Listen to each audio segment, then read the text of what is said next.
Hello everyone, my name is Emily Case and I will be your gallery guide today. Welcome to the Museum of Crazy Ladies. Today we will be going through the collage exhibit. You will be seeing some of the most personal, heart-wrenching, and thought-provoking pieces in this exhibit. These collages feature the underlying struggles of being a woman in society, portraying each artist's inner thoughts and desires. It's important to note that each of these artists were considered crazy women in society. Now it's up to you to decide whether they were really crazy or mad, or whether they were kind of collapsing under the expectations of what a woman should be in society. With all that being said, follow me. Up first, we have a beautiful piece by an artist named Claire Kendry. She must have made this right before she died, judging on the arrangement of the piece. So as you can see, it's completely monochrome, completely black and white. I think this is most definitely an allusion to her struggle with identity. Claire Kendry was a light-skinned black woman.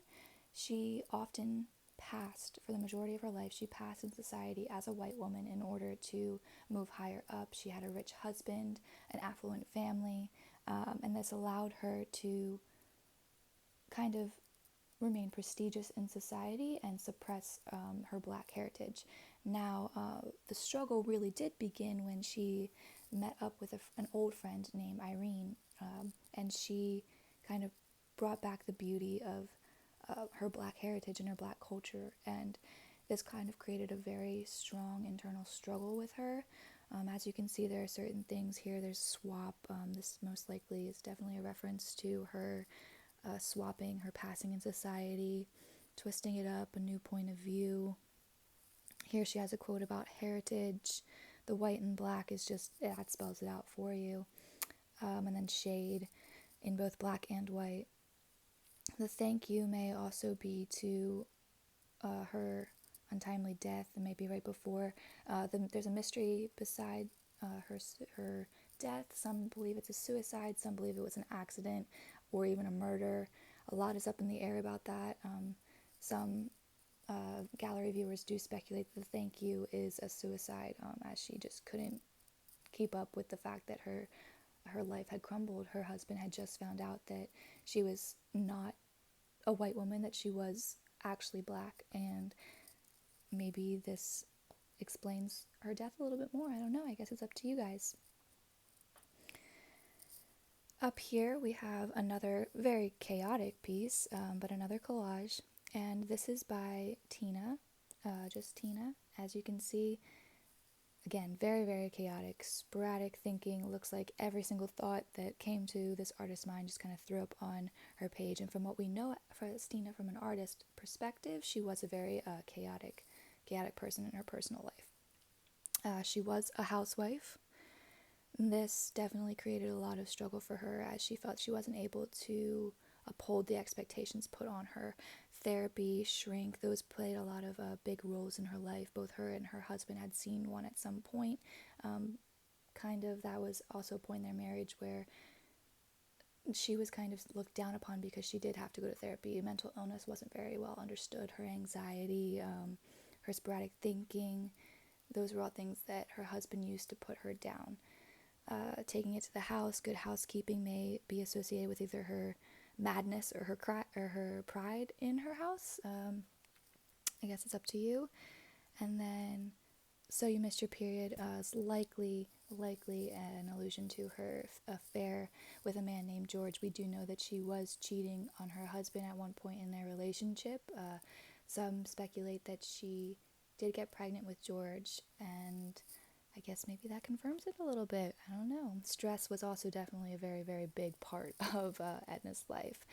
Same with Find Your Dream Career. We know that she was trapped in the house, and that did drive her a little bit mad in some ways. And the money matters is often thought of to be symbolic of the fact that they were an affluent family. Her husband was the one making the money, though she was not allowed to get a job in the workforce. Over here we have two pieces by Edna Pontellier. As you can see, these pieces come from definitely two different points in her life. One is a lot brighter and one is a lot darker. This piece over here has light bulbs in the background. Edna was thought of having an awakening at one point in her life where she just became very she became very conscious and in tune with herself and her own desires, and that was a big turning point in her life. Sex was also a role embracing that she was able to enjoy sex after she left her husband. Was a big thing. It was very taboo, but it was taboo because the expectations in society that were that a woman would only have sex with her husband. So when she was going out, that made her deemed a crazy woman. Now, like I said at the beginning of this gallery walk, it's up to you guys to determine whether or not that actually makes her crazy or whether that makes her almost enlightened, or a modern woman. Don't think twice was probably a very big quote. What we know about Edna's personality is that she was very instinctive. She kind of just, if a thought came to her, or she did everything on a whim, she just kind of went with her gut and just did it. Water is also very important to her. This was where she had her awakening. She learned to swim. She enjoyed being in the water. The vastness of it was both terrifying but comforting at the same time.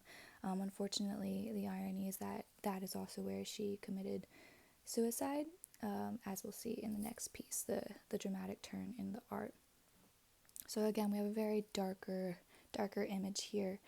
As we see the feminine and the masculine, that likely goes back to the sex aspect as well as other things. She left her husband. She kind of became her own in society. She embraced both the feminine and the masculine in society, in herself, I mean. So this, again, was something that definitely made a lot of women be seen as crazy or mad because they were only expected to embrace the feminine. Should they have masculine attributes such as wanting to get a job or wanting to enjoy sex, that often made them seem crazy, as that was not what was expected of them. The bird also is an important illusion. A lot of people kind of compare Edna to a bird that just didn't have wings that were strong enough. And anybody out there is probably a very, very cry for help.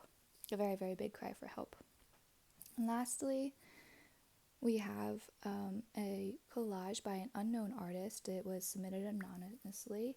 A lot of people assume that it's by a woman named Esther Greenwood. Others think that it's just by a myriad of women who were perceived as crazy, and I guess we'll never find out, but here we go. So, "I'm not my mental illness" seems to be a very, very big quote that's in this piece.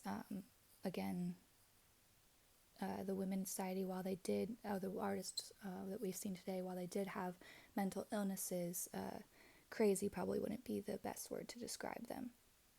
And we see a very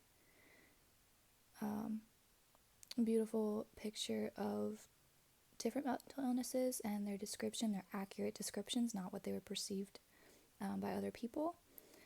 A little picture of a book called Loving Someone with Mental Illness. This was very hard for a lot of women in society as they felt that many people viewed them as crazy and not having a disease, not having an illness that someone needed to love them through.